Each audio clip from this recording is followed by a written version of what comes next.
আমি তো আপনার অনুমতি না নিয়ে এখানে চলে এসেছি। আমি যদি এখানে কটা দিন থাকি আপনার কি খুব অসুবিধা হবে? ছি ছি ছি ছি ছি, এইরকম কথা বলে একদম লজ্জা দেবে না তুমি। মেজ বৌমা তোমার মাসি, মানে তুমি তো আমাদের পরিবারেরই অংশ। যতদিন ইচ্ছে তুমি থাকো।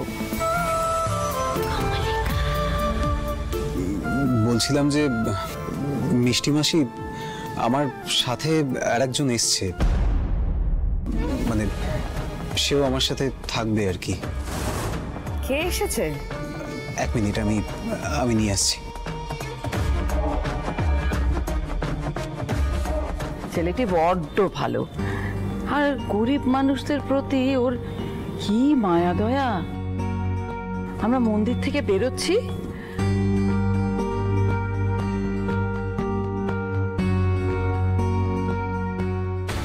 কাকে নিয়ে এসেছে মৈনাক?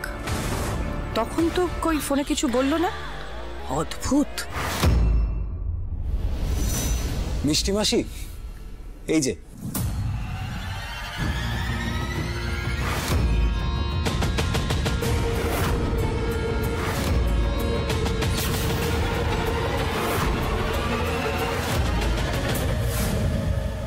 আমার স্ত্রী মিতুল।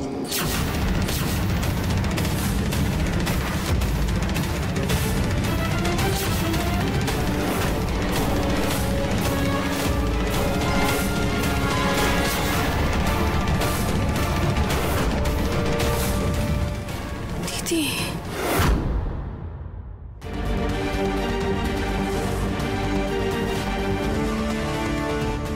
তুমি আমাকে সত্যি বিয়ে করতে রাজি তো? হ্যাঁ, ময়ূরকে বিয়ে করে আমি আমার জীবন নষ্ট করতে পারবো না, তাই আমি চললাম। এটি তোমাদের মিতুল।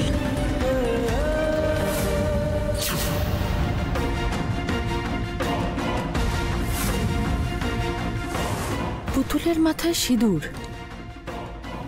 সিঁদুর সাথে তো বিয়ে হয়েছে নিশ্চয়ই, কিন্তু তাহলে এখানে কি করছে? টাকা চাওয়ার বেলায় তো 50 বার ফোন করে মৈনাক, এত কথা বলেছে, অথচ এই ছোট লোক মেয়েটা যে ওর ঘাড়ে জুটেছে সেটা তো বলেনি। এত বড় একটা কথা আমার থেকেও লুকিয়ে গেল। কিন্তু মৈনাক তো আমাকে না জানিয়ে কোনো কিছু করে না। তবে কি এর পেছনে কোনো চক্রান্ত রয়েছে? তোমার স্ত্রী মানে এই মেয়েটাকে তুমি বিয়ে করেছো? কবে করেছো? কেন করেছো? এটা কি করে সম্ভব মৈনাক?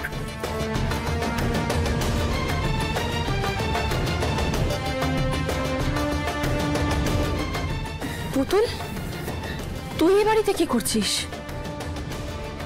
দিদি, তুই এতদিন কোথায় ছিলিস? পুতুল আমার নাথ বউ, ময়ূখের স্ত্রীও।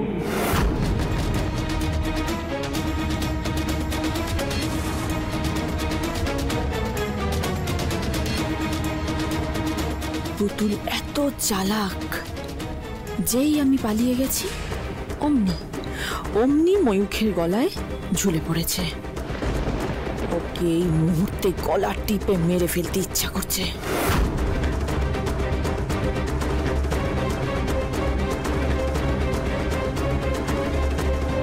মিতুলকে পুতুল দিদি বলল?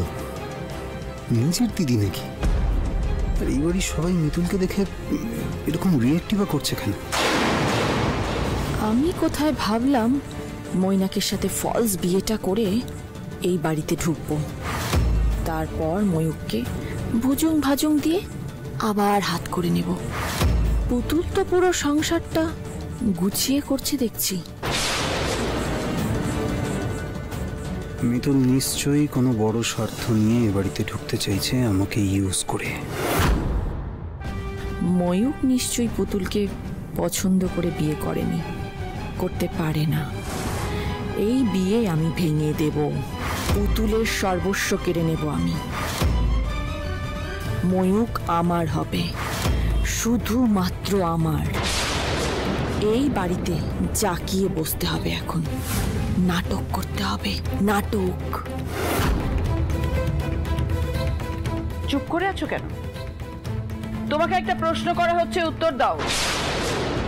দিদি তুই আমায় ভুল বুঝিস না, আমি ইচ্ছা করে ময়ূক থেকে বিয়ে করিনি, বিশ্বাস কর। আমি করতে চাইনি বিয়েটা, আমাকে বিশ্বাস কর, ভুল বুঝিস না আমায়, বিশ্বাস কর। আমি ময়ূক থেকে বিয়ে করতে চাইনি, আমায় ভুল বুঝিস না দিদি। দিদি আমি ময়ূক থেকে বিয়ে করতে চাইনি, সত্যি। তুই তোর দিদিকে কোনো কৈফিয়ত দিবি না। না, আমি বারণ করেছি। না না,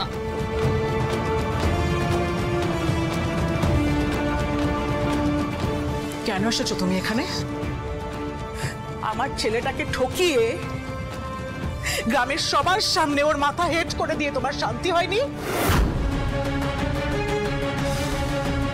শুধু আমার ছেলে কেন, আমরা বাড়ির প্রত্যেকে গিয়ে তোমাকে আশীর্বাদ করে এসেছিলাম মিতুল।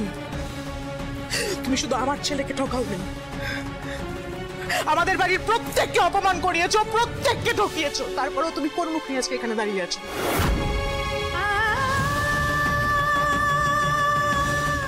কি হলো? চুপ করে দাঁড়িয়ে আছো কেন? বড় বৌমা একটা প্রশ্ন করছে, তার উত্তর দাও। এই মেয়েটাকে নিয়ে এসে মৈনাক আমার পুরো প্ল্যানটাই নষ্ট করে দিল। একে যে কি করে জোটালো, একবার তো আমার সাথে আলোচনা করতে পারতো। একেবারে বিয়ে।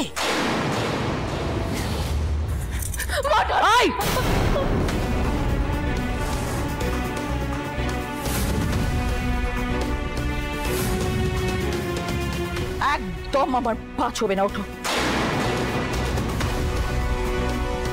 ওঠো, উঠে দাঁড়াও, ওঠো। আমি চাই না তোমার নোংরা হাত আমার পা স্পর্শ করুক।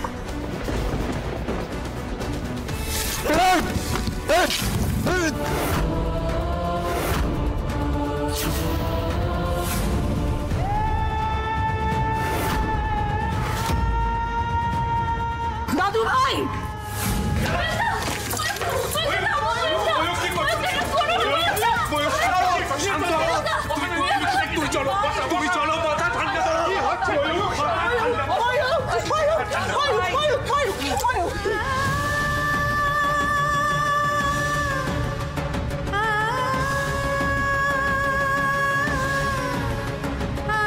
দাদু ভাই, দাদু ভাই, দাদু ভাই, দেখি কোথায় কোথায় কোথায় লেগেছে, একটু হাতটা দেখো আমাকে বাবা, একটু হাত লেগেছে।